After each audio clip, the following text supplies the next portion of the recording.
Oh, well, that was quite natural. Yes. Everybody went to church on Yes. Sunday. And did you believe in God? Oh, yes. Do you now believe in God? Now, difficult to answer. I know. I don't need to believe. I know. Sentences which have surprised me a little about death. Now, in particular, I remember you said that death is psychologically just as important as birth, and like it, it's an integral part of life. But surely it can't be like birth if it's an end, can it? Yes, if it's an end. And there we are not quite certain about this end. Because, you know, there are these peculiar faculties of the psyche that it isn't entirely confined to space and time. You can have dreams or visions of the future. You can see round corners and such things. Only ignorance deny these facts. It's quite evident that they do exist and have existed always. Now these facts show that the psyche, in part at least, is not dependent upon these confinements. And then what? When the psyche is not under that obligation to live in time and space alone, and obviously it doesn't, then to that extent the psyche is not submitted to those laws. And that means a practical continuation of life, of a sort of psychical existence beyond time and space. Do you yourself believe that death is probably the end, or do you believe that... Well, I can't say. You see, the word belief is a difficult thing for me. I don't believe. I must have a reason for a certain hypothesis. Either I know a thing, and when I know it, I don't need to believe it.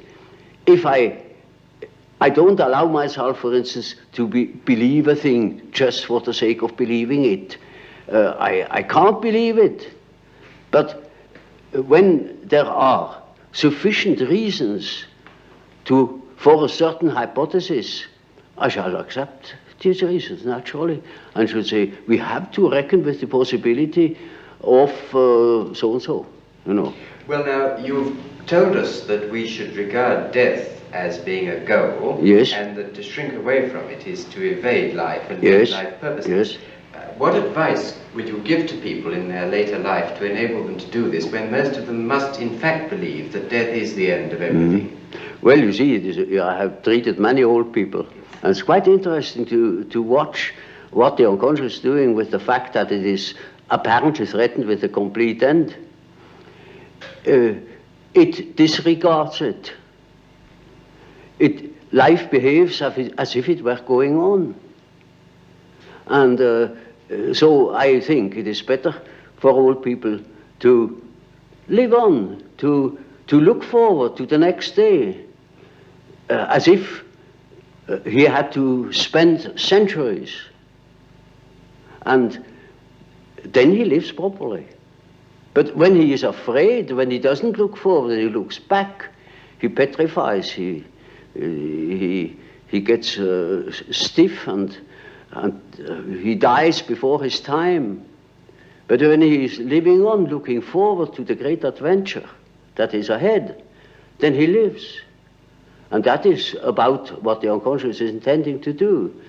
Of course, it's quite obvious that we are all going to die, and this is the sad finale of everything. But nevertheless, there is something in us that doesn't believe it, apparently. But this is merely a fact, a psychological fact. Doesn't mean to me that it proves something. It is simply so. For instance, I may not know why we need salt, but we prefer to eat salt too, because you feel better. And so when you think in a certain way, you may feel considerably better. And I think if you think along the lines of nature, then you think properly.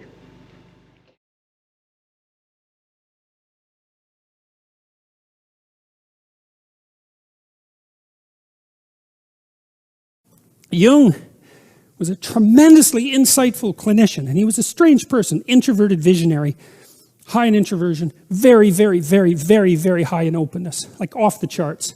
And also, God only knows what his IQ was. I mean, every time I read Jung, it's like reading Nietzsche. It's terrifying because, you know, he's so damn smart that he can think up answers to questions that you don't even, it's not like you don't understand the answers. It's that you never conceptualized the damn questions. It's really something to read someone like that, right, who says, well, here's a mystery, and you think, wow, I never thought of that as a mystery, and here's the solution. It's like, okay, that's something, you know. And he could read Greek, and he read a very large variety of ancient languages and was very familiar with the entire corpus of astrological thought and of alchemical thought and of classic literature and biblical stories, and I mean, educated in a way that no one is educated now. And so he's a very daunting person to encounter, and terrifying, absolutely terrifying. His book, Ion, which is the second volume of volume 9, which is the archetypes of the collective unconscious. That damn book is just absolutely terrifying, because Jung, he's one of these visionaries who can see way underneath the social structures and look at patterns that are developing across, in Jung's case, across thousands of years, and lays them out. And so that's really something to encounter. Ion is a terrifying book. Anyways, one question might be, well, because I read Jung and I think, how the hell did he know these things? How could he figure these things out? I can't understand how he could possibly know these things. Well, here's a partial answer. Jung was a visionary, and so what that means, as far as I can tell, and we could do a little quick survey here. How many of you think in words? Put up your hands. Do you think in words? Okay, so it looks like. What about pictures? How many of you think in pictures? Okay, so that's interesting. How many of you think, that's about half and half, by the way, probably a fewer on the word side. How many of you think in pictures and words? Okay. And so, all right, so it was roughly a third in each category, but that's also something that I really haven't encountered any research on from the neuropsychological perspective. It's like, well, do you think in pictures or do you think in words? And is that actually a reliable distinction? I think in words most of the time, but I can think in pictures. Like if I'm trying to build something, I can think in pictures almost instantaneously, but it isn't my natural mode of thinking. I'm hyperverbal, and so my natural mode of thinking is to think everything through in words. But I know my wife isn't like that. She thinks in images and then has to translate them into words. And so, anyways, Jung was very literate, and he could really think in words, but he could really think in images. Also, talking to my wife quite extensively, like the intensity of her visualization vastly exceeds mine. So for example, if I close my eyes and I try to imagine the crowd in front of me, it's pretty low resolution and vague and not brilliantly colored and vivid. You know, it's like I'm seeing through a glass darkly, let's say. I can't bring images to mind with spectacular clarity, but my wife is very good at that, and Jung seemed to be absolutely a genius at that kind of thinking.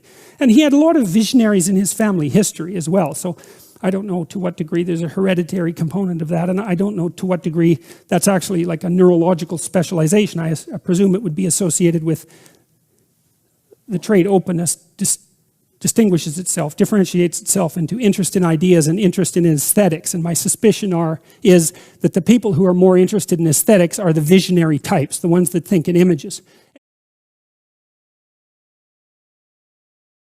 He wrote these books, notebooks that haven't been published yet, called the Black Books. And the Black Books are the documentation of his experiments with his imagination. And what he would do is daydream, like a child daydreams. He regained that faculty, although I think with Jung it was a faculty that had never really disappeared. And he had figures of imagination that came to him that he could speak with. And he spoke with these figures of imagination and documented that over a very long period of time. And that was eventually distilled into a book called The Red Book, which was published about 3 or 4 years ago. And it was a book that Jung regarded as the central source from which all his inspiration emerged. It was sort of, the way it looks to me is that we embody a lot of information in our action, right? And our action has developed as a consequence of imitating other people.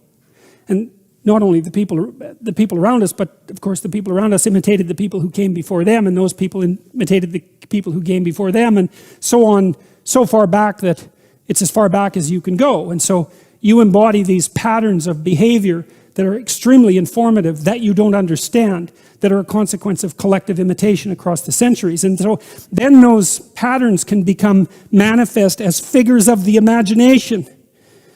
And those figures of imagination are the distillations of patterns of behavior. And so, as the distillations of patterns of behavior, they have content. And it's not you, that content. You could even think about it as content that's evolved, although it's culturally transmitted. It's content that's evolved. And so these figures of the imagination can reveal the structure of reality to you. And that's what happened with Jung, and that's what he described in the Red Book, and that was what permeated his psychology, a psychology that was based on the presupposition that the fundamental archetypal structures of religious belief were not pathological, not deceitful, not protective in some delusional sense against the fear of death, but quite the contrary. The very stories that enabled us to move forward as confident human beings in the face of chaos itself. And it's conceivable, I think perhaps probable, that nothing more important conceptually happened in the 20th century than that.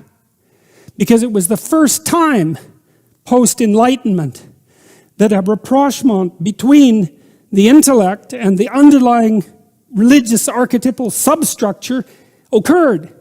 You have in the capacious intellect of Jung, and the same thing happened to some degree with Piaget, the religious domain and the factual domain were brought back together. And the fact of Jung's enduring and increasing popularity and influence, I would say, is a direct consequence of that. Now, some of his work was spun off into the New Age, and the New Age is a very optimistic and naive movement. And it's predicated on the idea that you can do nothing, say, but follow your bliss, and that will take you ever higher to enlightenment. And that's not the Jungian idea at all. The Jungian idea is that what you most need will be found where you least want to look. So there's this story, King Arthur. There's this story of King Arthur. They're all in a round table, right? King Arthur and his knights, they're all equals. They're all superordinate, but they're all equals. And they go off to look for the Holy Grail. And the Holy Grail is the container of the redemptive substance, whatever that is. It might be the cup that Christ used at the Last Supper, or it might be a chalice that was used to capture his blood on the cross, right, when he was pierced by a sword. The stories differ, but that's the Holy Grail, and the Holy Grail is lost. That's the redemptive substance, and the knights of King Arthur go off to search for the Holy Grail, but they don't know where to look. So where do you look when you don't know where to look for something you need desperately but have lost? Well, each of the knights goes into the forest at the point that looks darkest to him. And that's Jungian psychoanalysis in a nutshell. It's like that which you fear and avoid, that which you hold in contempt, that which disgusts you and that you avoid. That's the gateway to what you need to know.